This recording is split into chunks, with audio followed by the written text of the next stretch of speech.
Good afternoon, everyone. Welcome to the Ream Library. I'm Father Brent Otto. I'm Global Catholicism Fellow at the McFarland Center for Religion, Ethics, and Culture here at the College of the Holy Cross. At its core, the McFarland Center exists to strengthen the intellectual and moral life of the campus community. We work in sustained partnership with faculty, students, and visiting scholars to support research, teaching, and public inquiry on questions of meaning, morality, and mutual obligation. Through faculty seminars, research fellowships, collaborative projects, and curricular initiatives, as well as public conversations such as today's, we seek to build an enduring scholarly community that connects individual work to larger institutional and global conversations.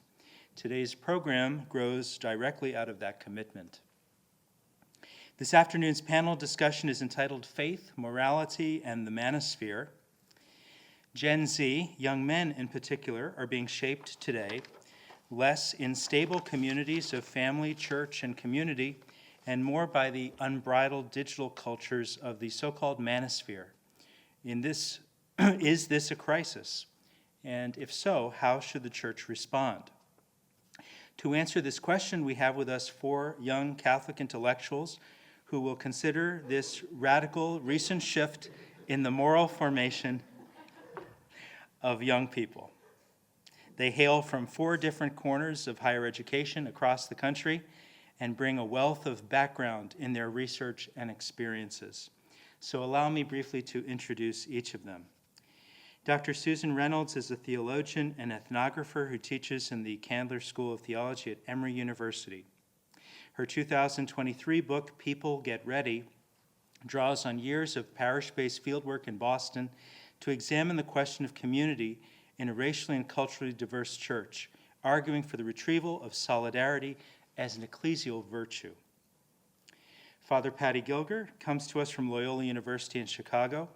As a sociologist of religion and director of the McNamara Center for the Social Study of Religion, his work studies the ways religious practices shape people and how those people shape democratic politics.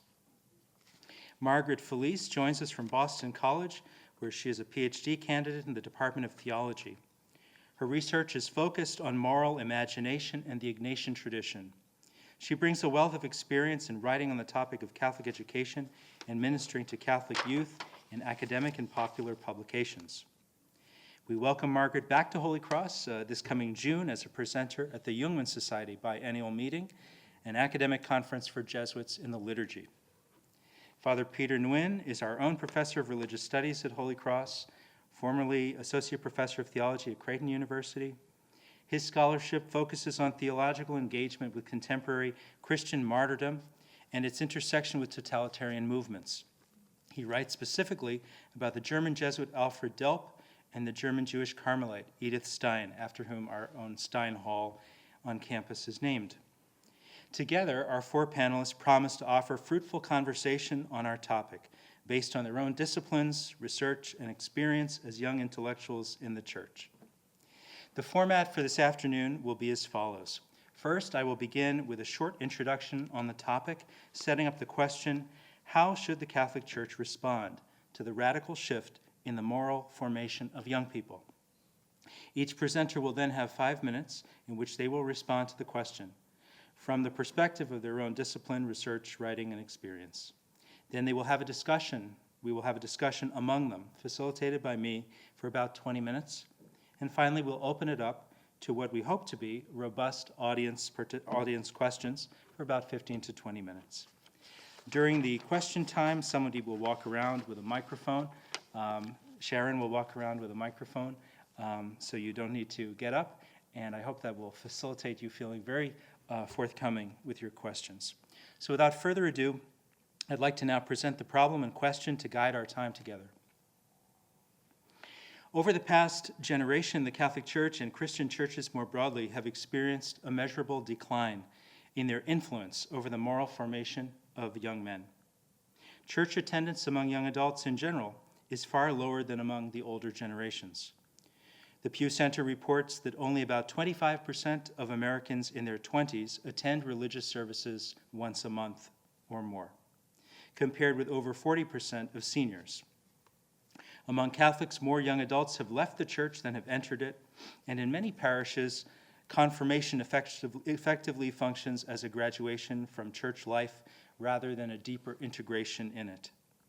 At the same time, young men are reporting rising levels of loneliness and social disconnection. The American Perspective Survey found that 15% of men report having no close friends, up sharply from prior decades. Participation in civic and voluntary associations has declined across the board, the first scholarly alarm having been signaled by Robert Putnam in his now 26-year-old book, Bowling Alone. Since then, the data and studies have built upon it. Jonathan Haidt's 2024 book, The Anxious Generation, argues that the self-facing smartphone camera debuting in 2010 has exploited and worsened the existing social isolation and angst. Young men, even more so than young women, are decreasingly embedded, according to his work, in thick social networks and intergenerational communities than previous generations were. These signs of social dislocation do not necessarily mean that these young people are less religious. Rather, religious identity and moral language seem to be relocating. They are increasingly mediated online and often intertwined with political identities. Over half of Americans now listen to podcasts monthly, with higher rates among men. YouTube is used daily by a large majority of teens, and into this digital environment has stepped a constellation of influential voices: Nick Fuentes, Andrew Tate, Jordan Peterson, Joe Rogan, Charlie Kirk, and others, whose audiences are disproportionately young and male. These figures differ significantly among themselves, for sure, some quite extreme, others more near to the mainstream. But many share overlapping audiences, and many blend discussions of masculinity, cultural decline, hierarchy, and Christianity with explicitly right-wing political narratives.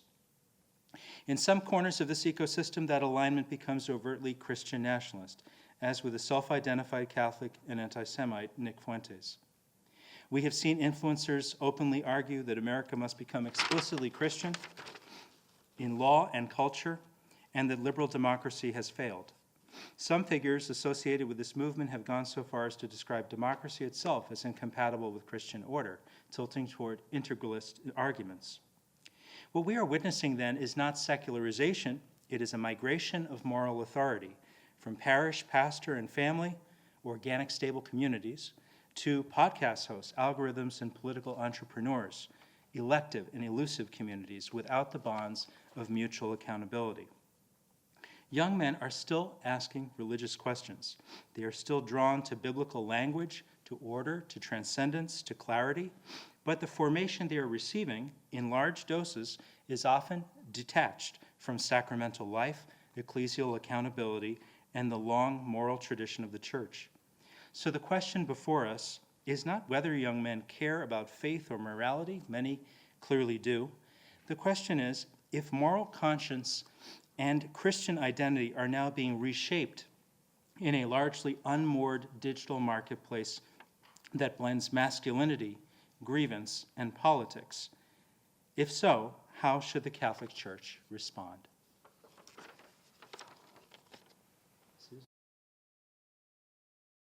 Off, how exciting. Oh, wow. Look at that. All right. Thank you so much for the invitation to be here. This is really such a joy. I haven't been to Holy Cross since I was in high school exploring options for undergrad, and I purchased a t-shirt at that time, which is somehow still in circulation in my closet, even though I am, as you noted, very young. No, I believe that t-shirt is 23 or 24 years old at this point, but it is still going strong. So here's my little 5-minute provocation. On January 6th, 2021, as the nation watched in shock as supporters of Donald Trump swarmed the U.S. Capitol in hopes of overturning the results of the 2020 election, one image on the news caught my eye. Among the sea of American flags and Blue Lives Matter flags and Confederate flags waving over the Capitol steps, I spotted a navy blue Notre Dame flag. it wasn't the normal one with the leprechaun or the ND logo. It was this like Notre Dame was written in this kind of like Gaelic, elvish looking typeface, like, you know, the one where like if you want to make something look like old or like folksy. And there it was waving over the Capitol steps. I'm a graduate of Notre Dame, so obviously, like all Notre Dame graduates, I really fixated on the Notre Dame angle of the story to the exclusion of all other concerns. But among the cascade of disturbing images from that day, I couldn't get the image of the Notre Dame flag billowing above this horrifying display of violent Christian nationalism. It was upsetting, and yet there was something about it also that fascinated me. Why bring a Notre Dame flag to an insurrection? Since then, I began to think a lot about where Catholicism fits in this larger conversation on Christian nationalism, a conversation that's focused largely on American evangelicalism. As Father Brent noted, I teach at Candler School of Theology, which is a Methodist seminary, a Protestant seminary. We have a lively Catholic studies program, but it's very much a Protestant institution, and so that's the direction that I think most of my conversations, most of the national conversation on Christian nationalism has gone. Books like Kristen Dumais' Jesus and John Wayne really kind of captured the moment on that one, tracing the symbolic and actual alliance between evangelical Christianity, white male supremacy, and far-right political ideology. Historically, of course, Catholics have been ambivalent guests at the banquet of American Christianity, neither entirely welcome nor entirely comfortable. And I think that makes it possible to look at the rise of Christian nationalism in the US and think, well, that's like kind of an evangelical thing. But I really do think that we've under-theorized Catholicism's role in this moment and in the production of what has become known as the Manosphere. The Christian nationalist movement, I think, has found in Catholicism a kind of intellectual self-justification, deep pockets, a lot of semiotic power, right? That sort of trad liturgical aesthetic power, historical currency, and a lot of men who are incredibly online. Social media is awash in Catholic bro culture, right? Priests who lift and like seemingly have a weird amount of time to like post about it. 90-day asceticism challenges for men promising to make them, quote, uncommonly free, which is like the most American way of understanding the purpose of ascetic practices. Ads that have come across my feed for bulletproof rosaries, emblazoned with the American flag, which is just like the apotheosis of everything that I hate in the whole wide world. Like mostly male, rabidly anti-Pope Francis corner of the internet, formerly known as Catholic Twitter. Like podcasters and YouTubers with a lot to say about the so-called feminization of culture and the church and seemingly everything else. That's bad. It's used in a derogatory way. I would think that would be a good thing. This mission of the extremely online version of the Catholic Church is less about accompanying the poor, consoling the suffering, and spreading the good news, and more about announcing itself as a powerful and provocative counterculture capable of owning the libs. So how should the Catholic Church respond? It's a challenging question because, in a certain sense, the knock is coming from inside the house. The response isn't to an extrinsic threat, right? It's to a force very much alive within the church. It's a lot easier for me as somebody who always just disagrees with everything in the whole wide world to say what I don't like. So a response that I do not like, a way that I think we should not respond to that question, that we've seen from church leaders has been to try and forge alliances with the Manosphere. The most influential example of this, of course, is that of Bishop Robert Barron, founder of Word on Fire Ministries and current Bishop of Winona, Rochester, Wisconsin. Barron has hosted fawning interviews with celebrity convert and accused rapist Russell Brand and Shia LaBeouf, who also was recently arrested for battery, so that seems to be a pattern with the Manosphere's resident psychologist influencer Jordan Peterson, with conservative commentators Ben Shapiro and Tucker Carlson, and many, many more. The approach has not only been ineffective, in my opinion, I think it's also contributed in a significant way to the problem. Instead of sort of using the master's tools to dismantle the master's house, so to speak, right? Kind of tactically inserting himself into the cultural moment in order to understand and then more ably push back against its excesses and idols. I think that Barron in this case has really become a tool of the master, so to speak. And he's done so in part, and this gets to the grievance piece, I think by ratifying and perpetuating one of the central claims of the Manosphere, which is that white men are, in fact, not privileged power brokers, but victims. The Christian persecution narrative that I think is at the heart of Barron's brand of apologetics and politics relies on a fantasy of defense, right?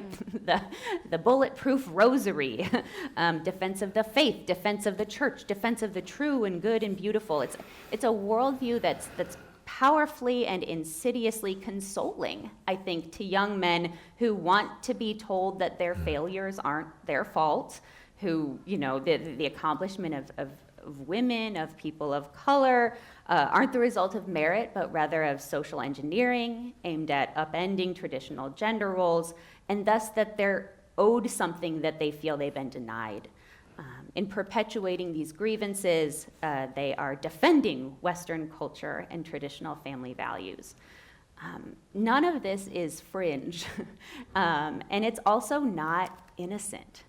As we see the worldwide resurgence of right-wing extremist movements throughout Europe, in Chile now, throughout, of course, the United States, we can recall with real caution the role of the institutional church in the rise of fascism in Spain, for example, in the 20th century. The church in this moment, I think, needs to read our history. It needs to read the moment. In the words of organizers, I think we need to understand what time it is, and not allow itself to become a tool in this far-right resurgence today. Thank you, Susan.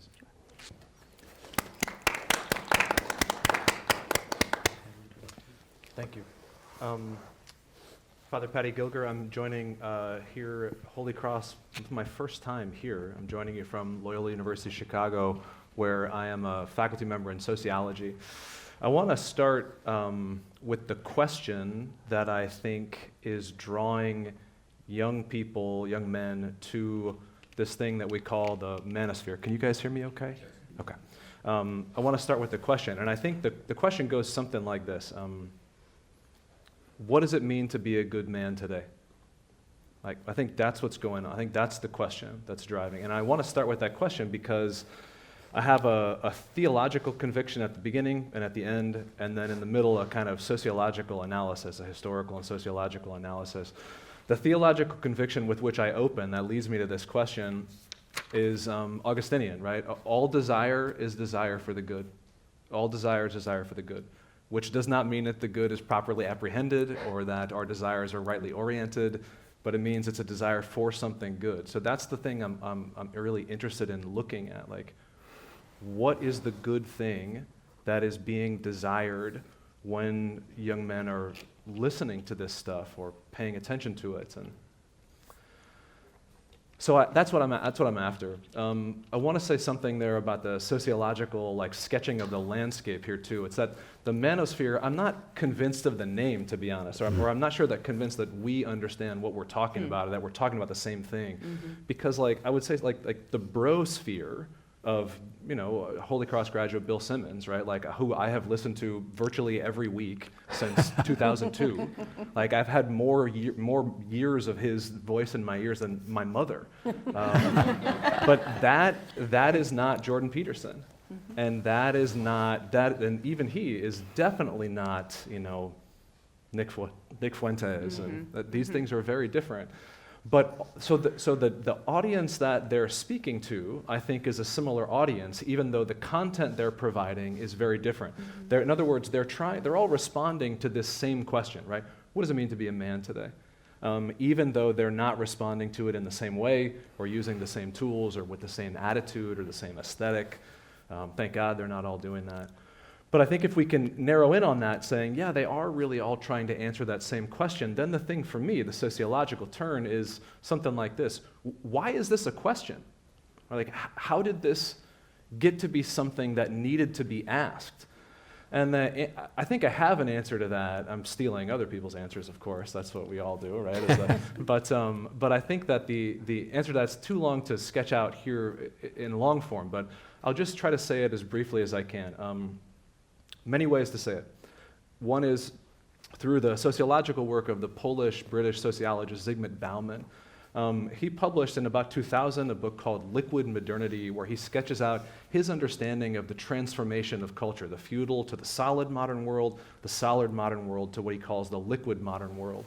And he says that the deconstruction of the feudal world first, and then later of the solid modern world, was a deconstruction aimed at dismantling unjust structural institutions. So what modernity did was say, no, we don't want to live in the estates anymore of France. Instead, we want to live in a world of equality.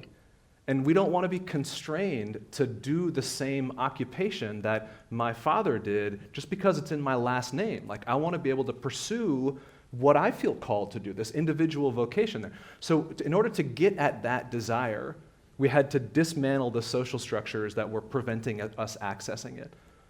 And we did. We did. And there was a unique thing about the solid modernity construction that was built on top of that. It was not perfect. There were all kinds of things to critique or blame about that, rightly so. But we succeeded in building a world that was more just, more equal, more free, not perfectly free, and not for all, right? And with unequal access. And that recognition that we had built a world that was more but not yet is what continued to drive the process of critique. And so for Bauman, this deconstruction of the feudal world, that desire, is the same thing that led to the deconstruction of the solid modern world. And most of that deconstruction, I am just here to celebrate. That looks like the women's movement, right? Women's liberation. And it also looks like civil rights. And you can go down the list of these things. Deconstructing the not just remnants, but very strong sites of inequality and injustice, lack of freedom for colleagues of ours, friends of ours, people that we want to have freedom. What we've failed to do, according to Bauman, I agree with him, on the other side of this last deconstruction that happened since symbolically the famous year of 1968, is reconstruct social scripts for all of the people who are pursuing this good of the French Revolution, liberté, égalité, fraternité. We have failed to build new ways of building community, fraternité. We've failed to build new access points for equality. And we've failed to build new ladders for liberty, that we can actually pursue freedom. That looks like there are economic failures at the moment, right? Where people can't do that. They can't get the freedom they want because they don't have access to it. And that doesn't mean a universal failure. In fact, I think we've built social scripts for some parts of the population. And in my opinion, we've built the ones that ought to have been built first. Mostly for the people who had been left out and intentionally excluded in the prior versions of this. So, my niece, whom I love more than I can say, I'm so proud of her when she wears around her t-shirt that says, "The future is female," right? But my nephew doesn't have a shirt like that for him, right? There's not one that we've built yet for those so that he can wear and know what it means to be proud to be a young man, right? And that is the failure that I think that we're living in now, and I think that we've vacated the space of providing a beautiful, persuasive, humble, justice-oriented, gender collaborative vision of what it means to be a man. The church has vacated the space. And guess what happens when you vacate a social space? Everybody else floods it. People need these kinds of answers. Otherwise, we all have to do it on our own. We can't do that. That's not how we're built as relational beings. So into that space come these people, some of whom are relatively benign, many of whom are not benign. But they come in answering this question that needs to be answered. And so what should the church do? Answer the question. Answer the question. Provide a model, a set of social scripts of what it means to be a good man today. One that looks, I think, a lot more like my dad, who in the 80s in rural Louisiana quit his job so my mom could go to work, and he stayed at home and cooked dinner and hung the laundry on the line and took care of me, right? So that it was never a question for me whether men did laundry. Of course they do. So my dad did, right? But that kind of modeling hasn't happened. Last thing, theological point number 2. Often we get rightly afraid of this kind of lifting up of male scripts because so often that has meant the consequent denigration of people who've been unjustly excluded in the past. I want to say I want nothing to do with that. And the reason I want nothing to do with that is because I refuse to believe that Catholicism lives in a zero-sum social world. Lifting up men does not mean putting down women, and in fact, it cannot mean that. It has to be a mutual experience of this for one another. The tiniest example is that so many young women at Loyola Chicago, where the ratio of women to men is 70 to 30 at Loyola University Chicago, want to have romantic partners. They want to date somebody, but there ain't nobody there, right? And so we need to lift these people up together so that not just men can have an answer and get what they want and live a life of fullness, but so can these young women. And that doesn't have to be romantic, right? It's just one example of this. But the answer to the question, I think, we have to take up the difficult task of providing new social scripts that are resonant with a Catholic anthropology that refuses a zero-sum world and recognizes that all desires are desired for the good, and that this question of what it means to be a man has emerged for a reason, and we can help respond to it. Thank you. Margaret. Am I up? Yes.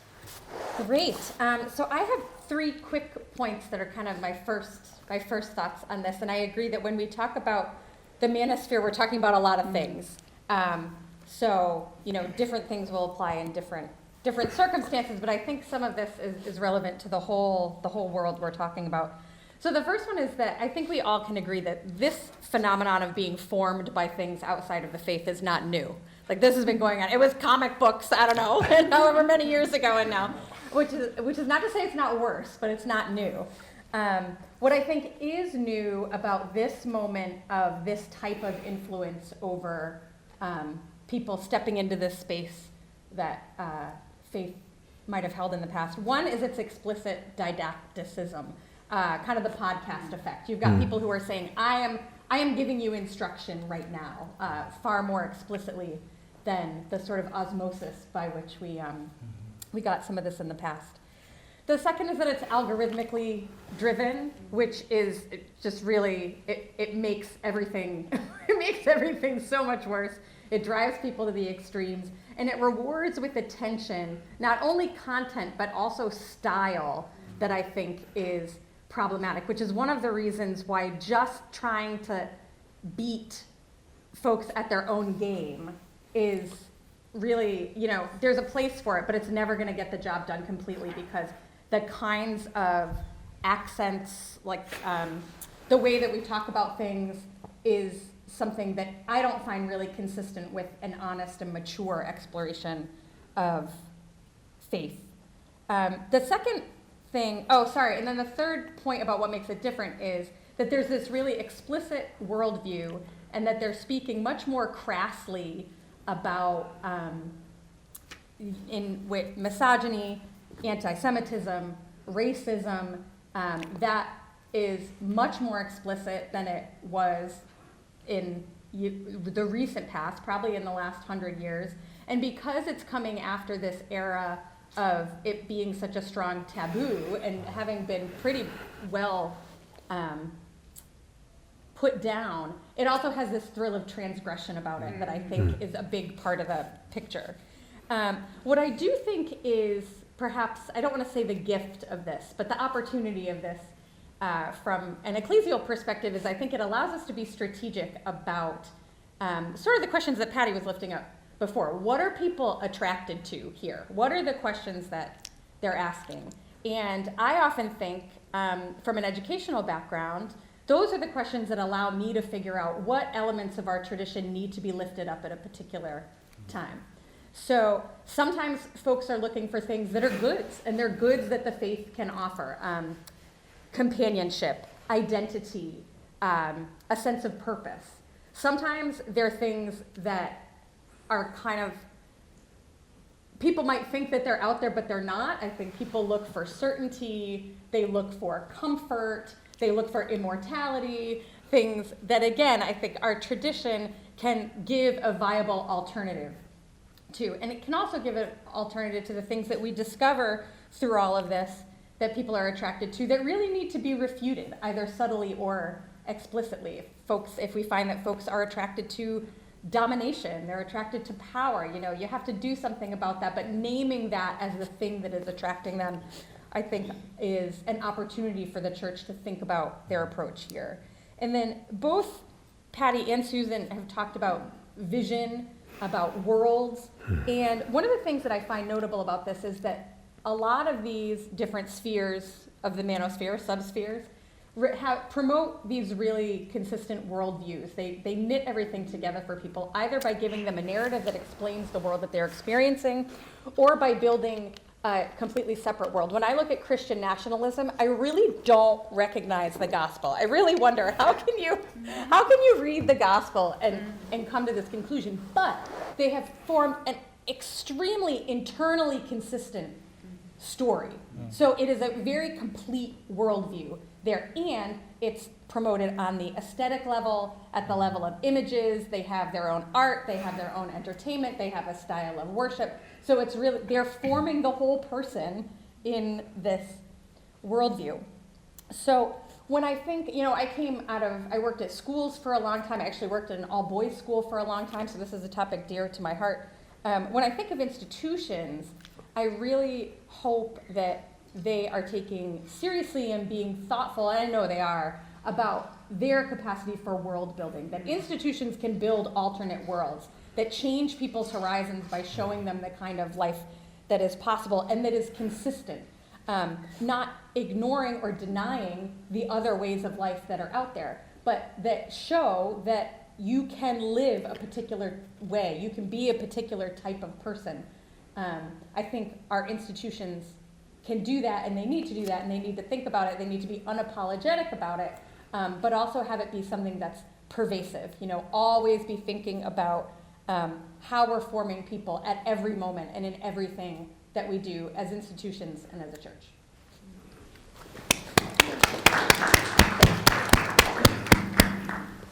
Thank you, Margaret. Peter. Thank you. My entryway into the Manosphere is through Brazilian Jiu-Jitsu. I've been Jiu-Jitsu for 25 years now. So I'm one of the old guard, original gangsters. And I did not realize that Jiu-Jitsu has become part and parcel of the Manosphere, the secular Manosphere and the Catholic Manosphere. In fact, if you go into one of the most popular Catholic Manosphere, supposedly to be a man is to do Jiu-Jitsu, a Catholic man is to do Jiu-Jitsu, smoke cigars, and have scotch. Right, so again, it's very simplistic, but it's according to this popular podcaster, this is what it'd be, a Catholic man. So I am privileged to be engaged in conversation with young men who introduced me to Joe Rogan, Sean Ryan, Nick Fuentes, who else am I thinking of? So on, right? Andrew Tate. Yes, I did get a email or a message of an Andrew Tate interview by one of my Jiu-Jitsu brothers asking me, what do I think of this interview? And Tate's take on women, right? And so for me, this is a privileged position to be in for these men, younger men, who feel safe to be around me, to give me questions on whether it's something that's benign, I think it's Joe Rogan, right, to something as toxic as Andrew Tate or Nick Fuentes. And I'll try to redirect them to, again, for better or for worse, a Catholic Manosphere. I think the Catholic Manosphere, though it has its limitations, it's a lot healthier than the secular Manosphere, because in the secular Manosphere, what we hold as vices, it's now inverted as virtue, right? If you watch any or listen to any Andrew Tate videos, He is praising things that are incredibly vicious, right? Down and outright misogyny. And so I'm privileged to have these conversations after class, whether it's something as benign as sports radio to something as more politically charged. This past week, on Friday night, after class, a bunch of us stayed and hung out together and talked religion, talked theology. And they asked me what was my Ash Wednesday homily. And I gave them a snippet of my Ash Wednesday homily. And in substance, it was in preparation for this talk, where I said a lot of you, whether you're Catholic or Orthodox, you're joining the church, or you find the Catholic Church, or the Orthodox Church, to be enticing because it's anti-LGBTQIA+, anti-women, what have you, right? So be it. But ultimately, can you be anti-yourself? Can you hate yourself? The guys who were there were shocked at that last point, because for them, they thought the church was this reserve for men, where men can be men and men can extol their masculine virtues. And I'm saying the heart of the gospel here, guys, is not to be anti-other people. It's to be anti-yourself. They were uncomfortable with that message, right? So I find myself to be in a privileged position almost every week to engage in conversation with younger men, Millennial, Gen Z, what have you, on the question of what is real faith. And to your point, I don't know what gospel they're reading. Right? I think a lot of times when they're sharing with me stuff they read on the internet, it's taken out of context, especially the church fathers. It's completely taken out of context. So I find myself in a strange position in these classes, after classes, discussing life, politics, theology with young men. And so what do I think of in terms of how does the church respond to the crisis of young men looking for answers? Like how do we extol our virtues in a healthy way? And so I have a few students here from my Edith Stein class, and we looked at actually the past 2 weeks Stein's text on individuality and community, where the young Edith Stein pre-conversion was looking at what makes a healthy community and what leads to a degenerate community, right? And so in a healthy community, for Stein, there are these bonds of empathy, horizontal bonds of empathy, as opposed to simply relationship with a vertical leader, right? So within in any, whether it's in National Socialism or whether it's on the internet, right? There really are no bonds that are of solidarity between men. It's basically these men and their particular demagogue, if I can say demagogue, Big Fuentes, Andrew Tate, right? There are no bonds. The bonds, if there are any bonds, it's effervescent. It's not embodied. It's not rooted in any sense of solidarity, right? And then on top of that, these young men, because they find Tate, they find Rogan, they find Sean Ryan, they find Fuentes, or even Jordan Peterson, to give off some sense of intellectualism or pseudo-intellectualism. They're hungry for ideas. They're hungry for theories and insights into the human condition. It's not, obviously, true intellectual community. It's a pseudo-intellectual community where more or less they are imitating or they're copying what Fuentes is saying, but there's really no ground or grounding for their convictions. So the hope is that the church, besides fostering bonds of solidarity, of empathy for young men, can give them a sense of true liberal arts. So in some sense, this is a defense of Christian humanity. Can we export, can we introduce, form young men, right, in the area of the Christian liberal arts? They are hungry for ideas, they're hungry for insights, but what they're getting obviously on the internet, it's just a pseudo-intellectual, as well as effervescent bonds of relationship. It's not true bonds. So going back to jiu-jitsu, there in the current club I'm in, there is a non-denominational pastor, and he and I have talked whether these young men are interested in going to Catholic church or going to this non-denominational church. We have to get them from this algorithmic understanding of what church is, or what theology is, to an actual living, embodied community, right? And that's the struggle. So he and I would talk, how do we get these young men who are interested in theology and philosophy to move out of the internet space or the algorithmic church into a real church, whether it's Catholic or Protestant or perhaps Orthodox. So that's the struggle. Thank you very much. Thank you all very much. If I might, I'll hit on a couple of points, and then whoever wants to take it from there, just jump right in.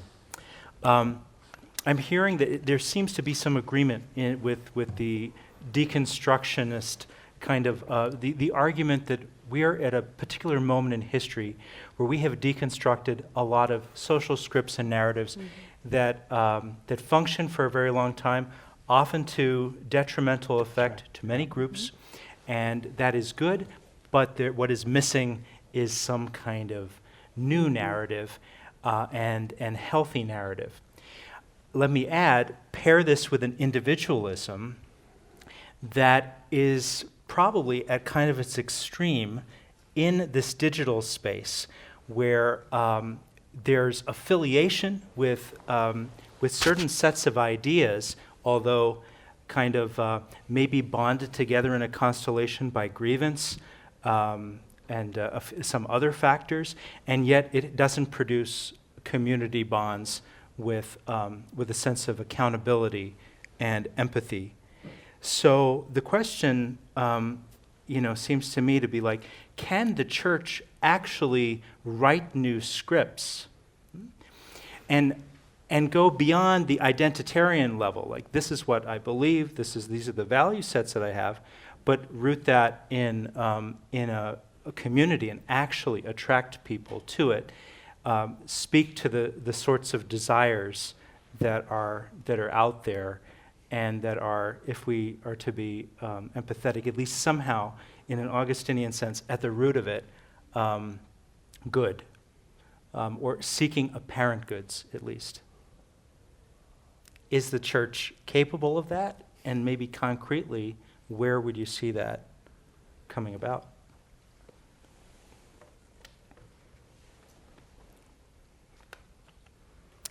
I'll kick us off with just one sort of gloss on that. I think that it's a very good point. I think that that's the kind of,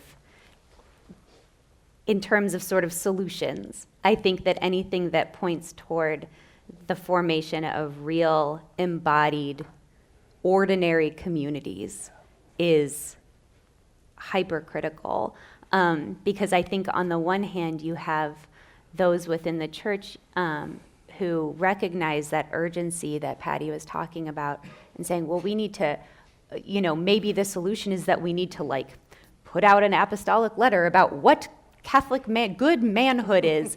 and you're like, oh no, that is going to be so bad. That's going to be so problematic. Every time there is one on women, that's always oh, good, the feminine genius. And you're like, that's nice. Good. All billions and billions of women, just here's what, you have so many gifts. And you're like, that's great.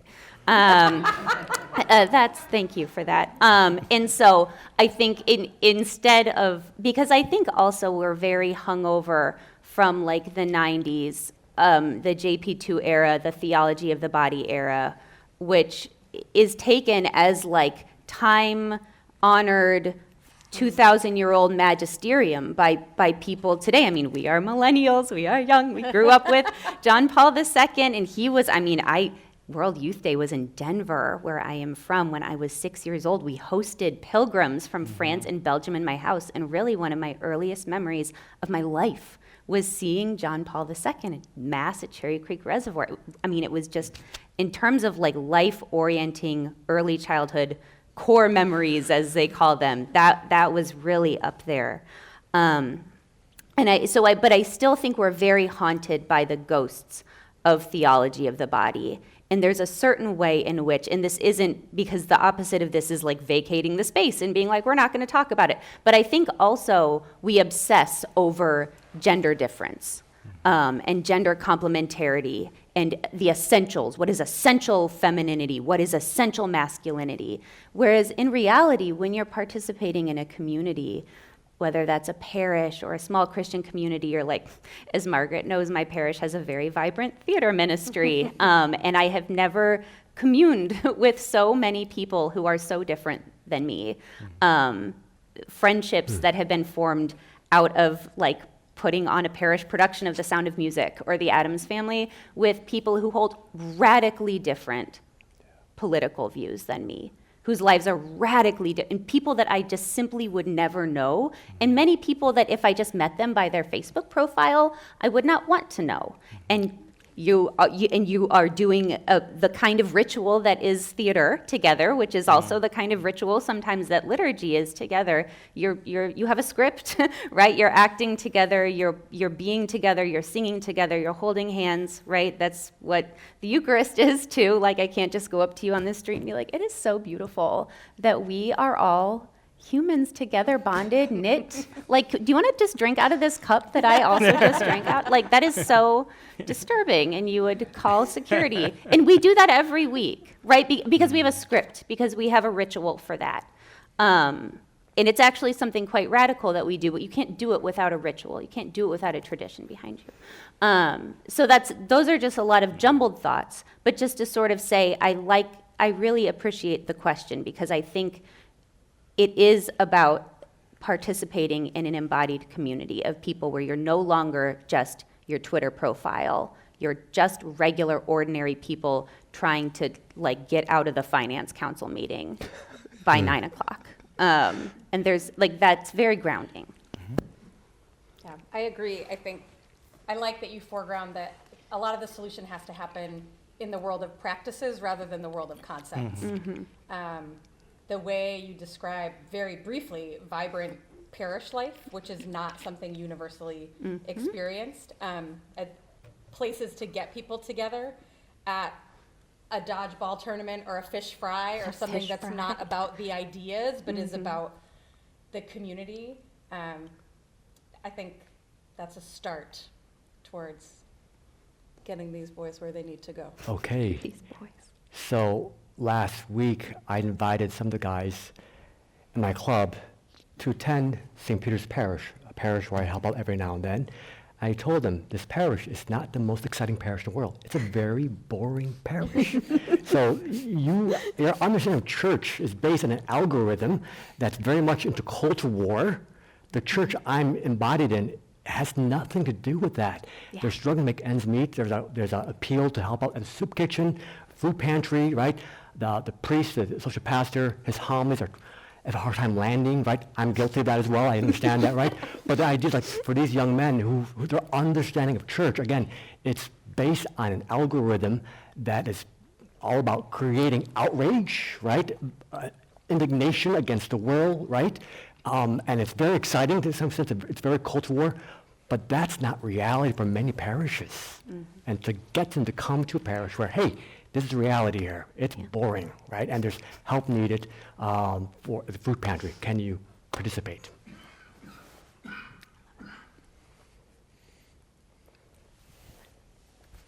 That's a good tagline, I think, for parishes. This is reality. It's boring. That's what I tell my kids all the time. Not everything in the world is exciting. Because I'm bored. I said, good. It's beautiful. So let me throw a monkey wrench into this. We've talked about parish, liturgy, and so on. How do we get young men there when we've also heard even voices of authority within the church lamenting the supposed feminization of the church space such that it is inhospitable, apparently, to some men, you know? I will say, I mean, in true my or not, context, that's a feeling, they're- right? They're there. I work at one of the parishes where I sing is just a normie parish. It happens to be a neighborhood where there's been an influx of young people because of demographic changes. And the church is packed with young people. And we're just doing the same, like singing out of breaking bread. There's no extra incense. The preaching is that any of them here? 8 out of 10. It's like, That's high. I know. That's very high. so there is a sense that some people who are experiencing this hunger are being led to the church. And it's not just, we tend to foreground the ones that are going to worship in a way that promotes a type of ecclesiology that isn't going to fit with sort of the rest of our goals. But there are some who are going back to parishes, normie parishes, and I just want to name that so we don't miss that opportunity, because they're there. It's not as dismal, perhaps, as we would imagine. You should have your buddies come to my parish. There's a lot of young people. Okay. I was thinking, I mean, my first semester here I had a course titled Christian Martyrdom. And because I'm working on Edith Stein, female martyr, I basically put in the syllabus all these female martyrs that I hope to explore with students. I walked into the class, August of 2024, what have you, 2 sections, 19 students each section. One section, 15 out of 19 were men. Other section, 19 out of 19 were men. I'm like, oh my gosh. And so it was a great experience. I had to do a little alteration, bring some more male martyrs, what have you. But I think, if I can say this, if men and women, and including especially men, if they're looking for role models, right? Why not extol the saints, right? If they're looking for embodied role models who did hard things. Again, I think part of the lure for young men to these podcasts is that they're extolling suffering for sake of something that's good, right? Lifting, jiu-jitsu, what have you, right? Well, here are these holy men and women, and they did hard things, and they suffered for a greater cause. And I think it's one way to draw men and women, especially men, back to a healthier notion of what it is to be self-sacrificial, what it is to struggle for something good. Yeah, I agree. I think there's a real desire for that kind of self-sacrifice, to be honest. Like, I've been a celibate for 25 years, right? It's a long time, you know? But the desire to be able to give a life away generatively doesn't stop. Like, it doesn't stop, you know? Like, the desire is there. Like, how we capitalize on it is a very open question, like that, and it gets manipulated all the time, like all that. But I think there's this deep desire, I think amongst women and men, right? But I notice it amongst these young men for some kind of like relational generativity that is in excess. Like, there's this desire to produce more than they need so that it can be given away. And that excess, like, well, what does that remind? Like, that's creation. Like, that's Trinitarian. Like, So the question then is, like, for me, I agree with you. Like, I'm not really interested in another document about the church. Like, I'm very interested in what Pope Leo is going to be doing. Like, I want to read right now. Like, they're on this Lenten retreat right now, and this incredible bishop from Northern Europe is giving these Lenten lectures. I want to read his lectures like right now. You know, these Lenten things. I want that.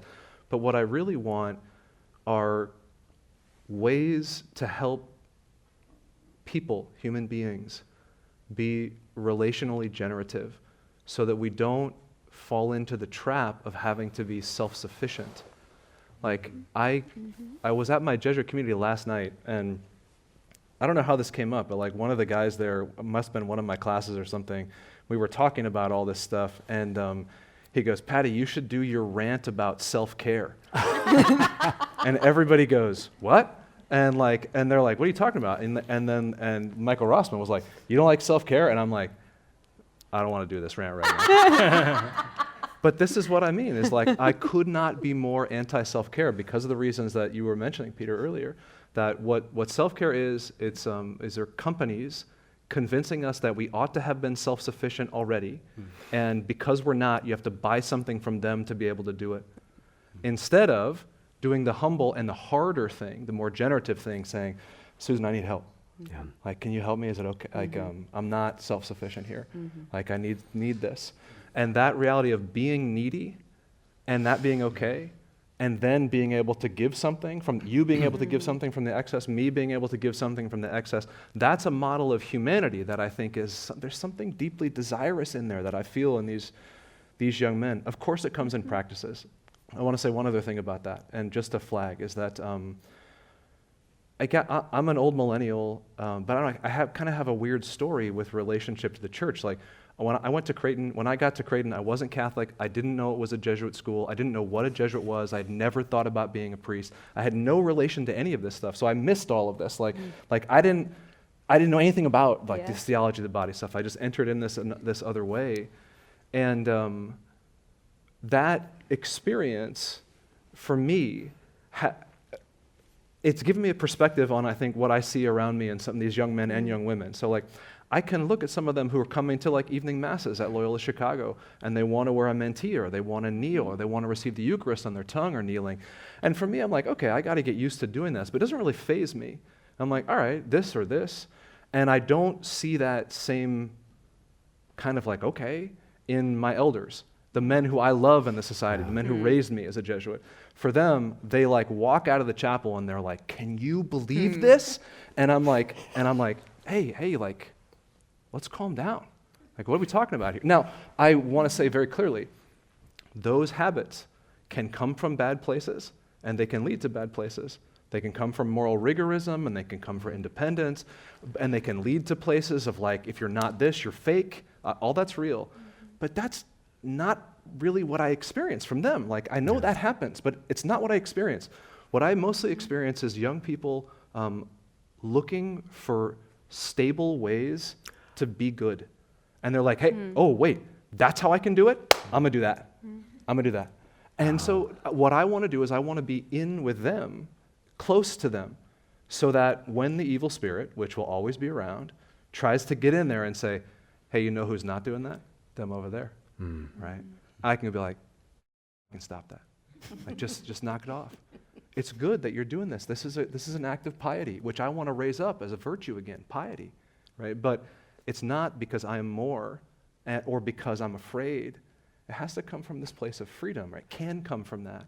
So like I want to like open this up again. If we are careful about it, we have to be careful.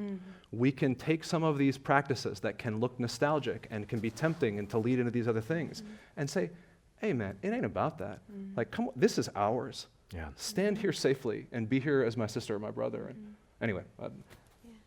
If I could just bring it back to, bring our conversation a little bit back to pick up on this kind of digital world, digital manosphere, which is something that, so those of us who are working in the church or we're in classrooms at a Catholic institution or something like that, we don't see the interaction that people have with these particular personalities, their podcasts, their videos, and the kind of virtual community that they create. You suggested we had a lunch conversation with some other staff and faculty earlier today, and if I was hearing you correctly, Paddy, you were suggesting that a lot of people young men in this world, they're dying for another narrative and will gladly switch off those ones. So do you think the church is providing that? No. Yeah, like I think that's the bad news. Or in little islands, maybe. Maybe, that's right. Yeah, I wouldn't want to be universal because like, the same way I'm saying, what is the manosphere? What is the church? I mean, come on, like there's 70,000 different like microcosms of it, 68,000 of which are beautiful and 2,000 of which are pretty bad, like, okay. Right? But there's so many that are interesting and good. But the reality is, I think mostly no. And it's because of the statement that you read in your opening address, Brent. Like the reality is that part of what it means to live in a secular age, this is just Charles Taylor mixed with William Kavanaugh, the political theologian from DePaul, is that what it means to live in a secular age is that religious institutions, which used to be the ones that could control the production of the sacred, right? Control the production of the sacred, no longer can. It's completely out of our control. Sometimes for better, but mostly for worse. And so the response is there, like So is that why we have Christian nationalism? Because the state can produce a so great? 100%. And Yes. because they're willing to get up off the ropes in a way that I think a lot of Catholics are not. And I think that's similar to your point about previous generations, like responding to different things, reacting to different things. When I look back on my childhood, I feel like it was the tail end of this, like, nobody likes church, so let's make church less like church thing. And what we're seeing now from people who have a different, they don't have the same baggage that we did or Right. our parents did or our Yeah. religious elders did. They want something else in a guileless way because they don't have that same baggage. And I think the church needs to stop apologizing and stop feeling sorry for ourselves about the fact that we no longer have cultural hegemony. To your point, and things Yeah. like that's That's actually a gift. probably a good thing. Yes. And then just get out there and do the thing, because the Yeah. people who are doing the thing right now are the Christian nationalists. So social media or the internet, they're not the enemy. It's an opportunity to evangelize. That's the new field for evangelization. And one of the things that you mentioned about men and women, they want stability. They want stable foundation to be the good, but they also want to be free. That's right. It's a great tension. Stability as well as freedom. Can the church somehow offer that notion like, yes, we can give you a stable ground, but we can also give you a sense of what it is to be interiorly free so that you're not reacting to all these external pressures. You're not being an outraged self, you're actually being a self-forgiving self, right? Because there's But no freedom in what they're selling. But Bingo. it's such a challenge, though, because the digital space is an individual space, right? Accounts are Yeah. individual accounts in what you do to become someone you become an influencer. And it is such a snowball effect, I think, both algorithmically and also just the kind of person that you need to become, the way that you commodify your message. Is it impossible to evangelize in the digital space? No, it's not impossible. But I think that, and this is where I think Bishop Barron went wrong, because his entire mission was to evangelize in the digital space. And I think that he brought an overly high level of credulity and a lack of critical consciousness to the way in which those spaces are products, right? This is kind of like media literacy 101. If you're not paying for it, you're the product. Yeah. You're the product. They're Yes, selling your data. They're harvesting your data. Am I still on Instagram? Yes, I am, because it's a fallen world and I'm a sinful person. But I don't, do I waste so much time on the internet? Yes, I do. It's a big problem. But this isn't about me. No. So I am a case. This is autoethnography. No, it's you.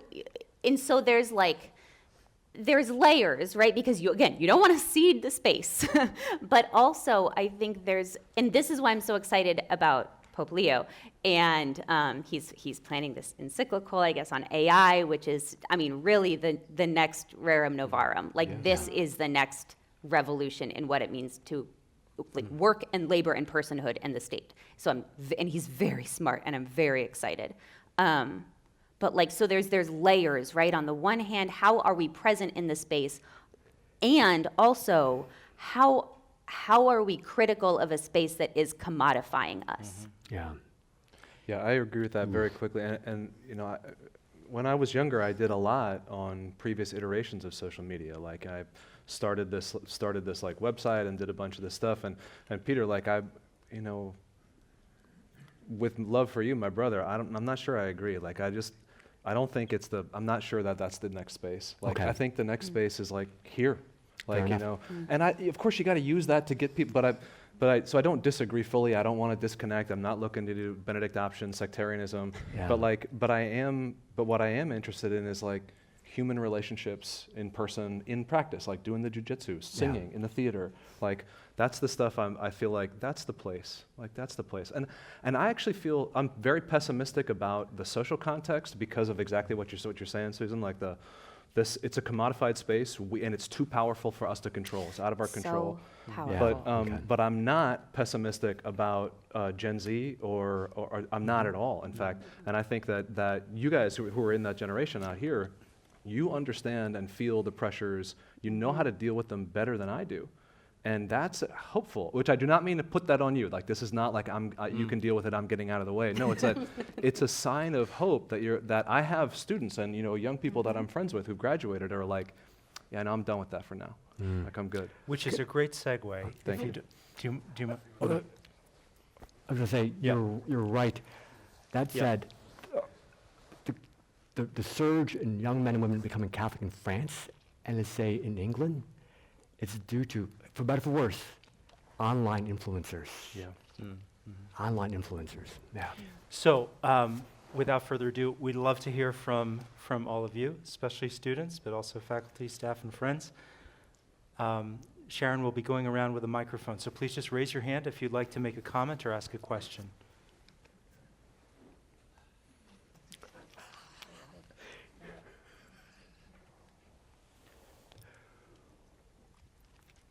Somebody sing the Jeopardy song.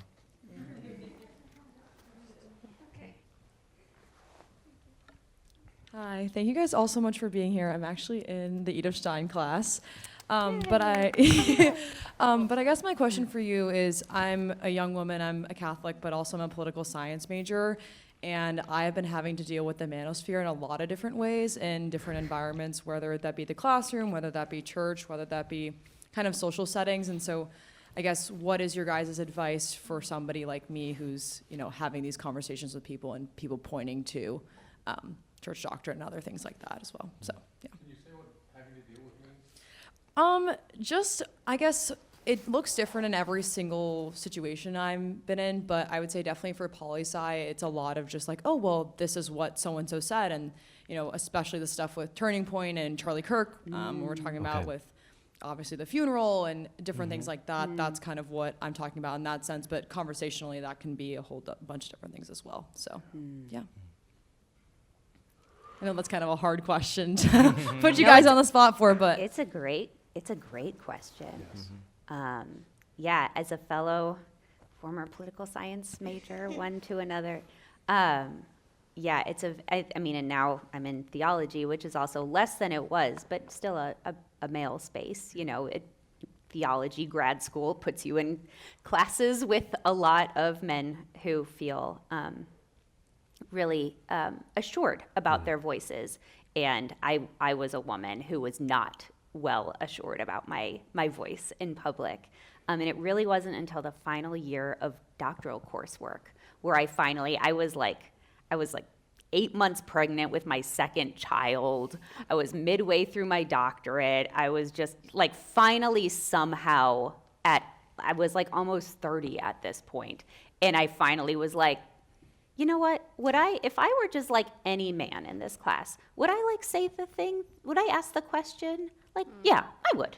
So I'm just gonna ask the question, even if it's not the most brilliant thing in the whole world. And it was like a paradigm shift for me. And and it sounds really simple. And it literally took me until the final semester of classes that I ever took in my entire life to get there. But I think one thing that is so hard about the dynamic that you're pointing to is something that Margaret pointed out, which is part of the appeal of a certain kind of worldview that's very popular among and I think you were so smart to point out too, the fact that because of the format, podcasts and stuff, it's very didactic. It's very like, I'm teaching you this. It is so internally coherent. It's so cohesive. The thing about Charlie Kirk's whole thing was going and debating people and having, kind of confrontations or encounters or debates. I could go down that, but I won't. But I think that there's a confidence that often men bring to conversations like that, because when you have this really internally cohesive worldview, you can debate there's an answer for everything. And I think that everybody, almost, as they go, there's a reason that this is like a young people problem too. Like when you go through life, like when you get, as an undergrad at Notre Dame, the amount of people pontificating about natural family planning, I'm like, you are 19 and you have never had sex. Like, what do you know about this? And it's, and now we're all like 40 and we have like, we've had miscarriages and we've had, things and we've had cancer and we've had, and you're like, God, life gets really hard. And then the answers aren't so clear anymore. And life has a way of humbling you. And that's the whole thing with like your boring parish too. Like boring regular old life has a way of humbling you. So that's just to say, just be like, if I were like any average man in this class, would I like put up my hand and say a thing? Yeah, I would. So that's my gift to you. Yeah, I appreciate that you mentioned sort of the style that's rewarded in the manosphere, because I also think it's perfectly fine to just be like, I'm not playing that game. Like, I'm not interested in being like that. I'm not going to debate you. Yeah. Like, no. I've had Katie for 3 classes now. Smart And woman. I run my class not in a debate style, but mystagogy. I'm trying to lead men and women The to a opposite. deeper understanding of truth. So I try to, if people want to debate, they can do that, but it's not the heart of my class. It's just leading people into a deeper understanding of themselves as well as God. What a breath of fresh air. Yeah. Yeah. And just to say, like, thank you for asking a really vulnerable question there. And it's a hard thing because as a adult human being yourself, right? You're not responsible for fixing them, but also like as a Christian, we kind of are. Like we have this like ontological responsibility for them. But only you can decide like which one of those has to be played out in the moment, and it's fine. Like you're an adult. Like you can no, this person is not actually open to me right now. They're just yelling. This is not good faith. That's right. Yeah. That's right. Or you're like, or you can see, you know the young men who are doing some of this stuff, and you can see the corners of their eyes, and it's fear, right?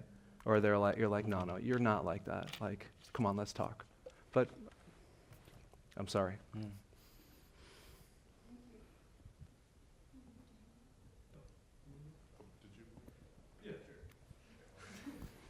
All right.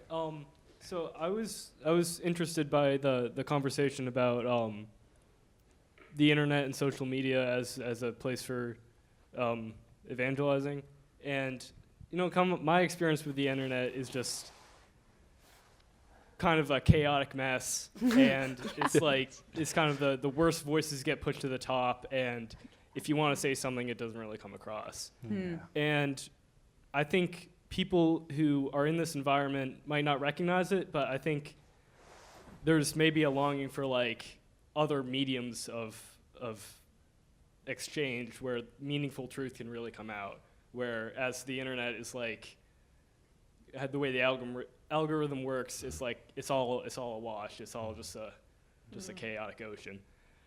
So if the internet is going to be used as a way to reach people, how can the church separate itself from the crowd? Or if it's not, how can the church set up a meaningful That's a great outreach through Yeah, in person? That's a great question. For me, it's an opportunity.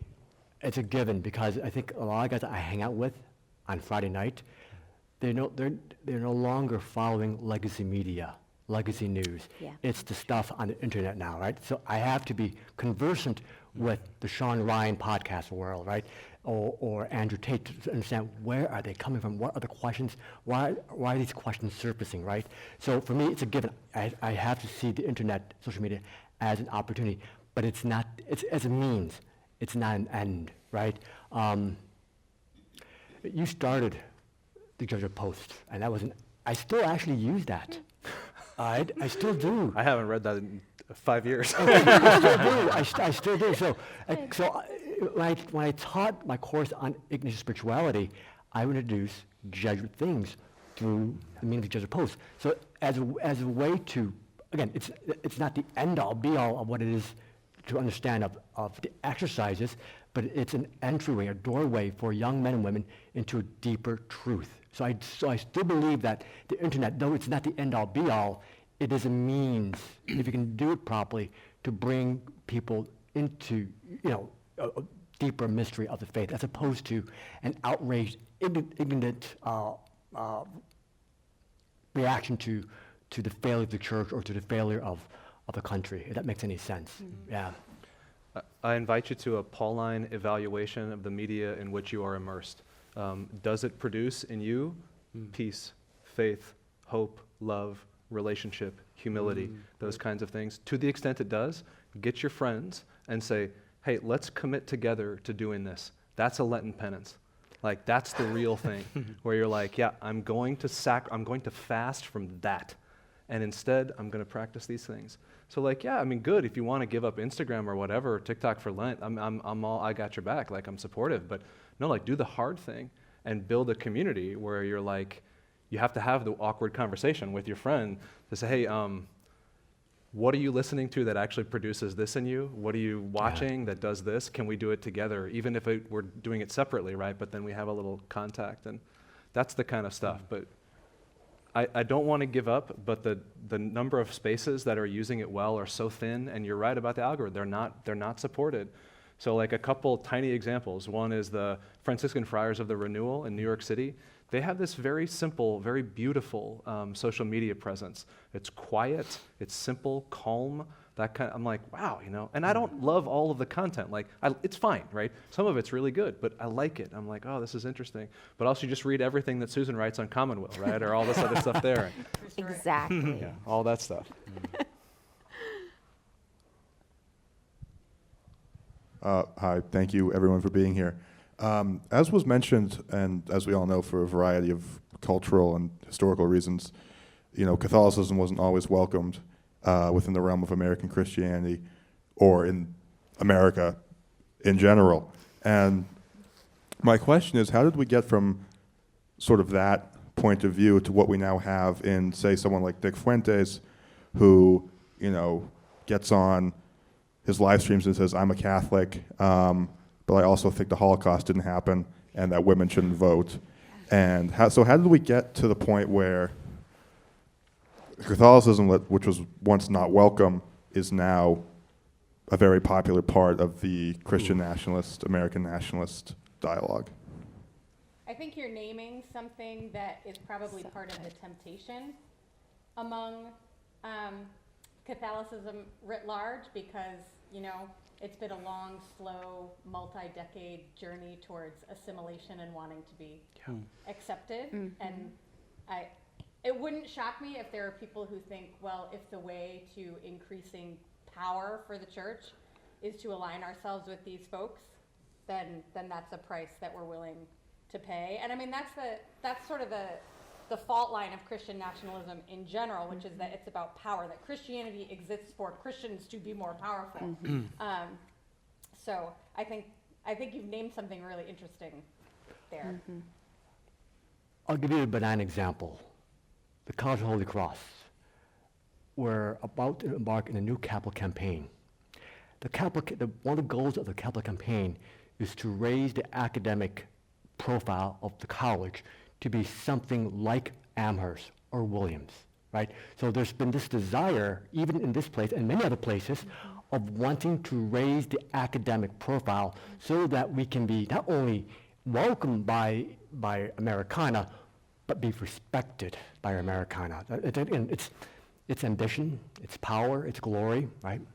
Can I say one more thing about that too? Just again, a gloss on why it's such an interesting question, is because that suspicion of Catholics in American history, right? It wasn't about belief, right? I mean, it was sometimes a little bit. You got you got belief in there, but they weren't like, Catholics aren't true Americans because they believe in the real presence in the Eucharist. It was about loyalty, right? It was about how can you call yourself an American when you have an allegiance to the Pope, who is technically a political leader, but really a spiritual leader. I mean, in the 18th century, 19th century, the Pope was a political leader, right? We had the papal states were actual places. And so, I mean, this was even the question with Kennedy, right? In the 60s, how can you be president when you pledge allegiance to a foreign leader? And he's like, not really. And they're like, okay, wrong answer, but like, thank you.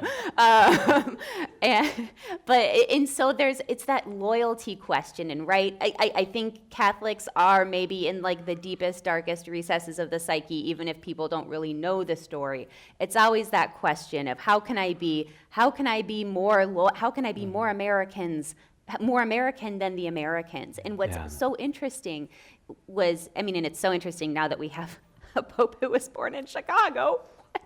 I can't wait to teach my American Catholic history course in the fall, because we are going to have so much fun with that. But I mean, what was so interesting about the sort of heyday of Catholic Twitter back in when it was Twitter was that was really a place in which you had this anti-Francis thing like fomented, and the idea that the way to kind of prove your Catholic bona fides and also your American bona fides was sort of to sever a kind of allegiance to the Pope is also like really interesting.